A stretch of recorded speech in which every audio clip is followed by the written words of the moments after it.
পাকিস্তানের বিপক্ষে 2 গোলে জিতল বাংলাদেশ। রোনাল্ড সুলিভানের দুইটা সেরা গোল, প্রথম ফ্রিকে একটা অসাধারণ ইউরোপিয়ান স্টাইলের গোল, দ্বিতীয় গোল হচ্ছে একদম ঠান্ডা মাথায় একটা হেডারে গোল। এখানে সাফ আন্ডার-18 2026 এর চ্যাম্পিয়নশিপ এবং এইখানে ভাই যেই খেলা হয়েছে, আমি আজকে খেলা যদি বিশ্লেষণ করি তাহলে প্রথমেই আমরা কথা বলবো ডিফেন্স লাইনের কথা। ইউসুফ আলীর কথা যদি মেনশন না করি এটা ঠিক হবে না ভাই। হ্যাটস অফ, মাথা ফাটা নিয়ে ছেলেটা খেলছে, খেলা শেষে পরে একটা লোকাল হাসপাতালে তার মাথা সেলাইছে। এবং মিডফিল্ডের কথা যদি বলি, আমার কাছে মিডফিল্ড তেমন ভালো লাগে না।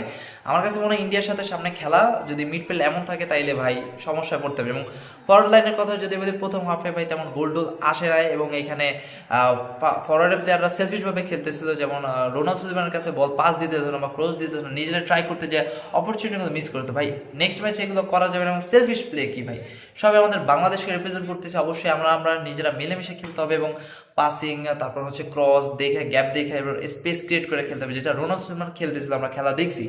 এবং এইখানে কথা হচ্ছে সামনে আমাদের আরও কঠিন চ্যালেঞ্জ এবং রোনাল্ড সুলিমানের মতো প্লেয়াররা তারপর এখানে আসতেছে, আমাদের বাংলাদেশের হয়ে খেলতেছে, এটা আমাদের জন্য গর্বের বিষয়। এবং আমরা যারা আছি, আমরা বাংলাদেশি যারা সাপোর্টাররা আছি, আমরা চাই আমাদের দেশ উন্নত করুক। এবং এখানে সামনে আমাদের ভিয়েতনামের সাথে বাংলাদেশের জাতীয় দলের খেলা আছে 26 তারিখ, মানে আজকেই। এবং আপনারা খেলাটা অবশ্যই দেখবেন, ফ্রেন্ডলি ম্যাচ, কারণ ভিয়েতনামের র্যাঙ্ক বেশ হাই এবং আমাদের র্যাঙ্ক তো 180তম আছে বর্তমানে।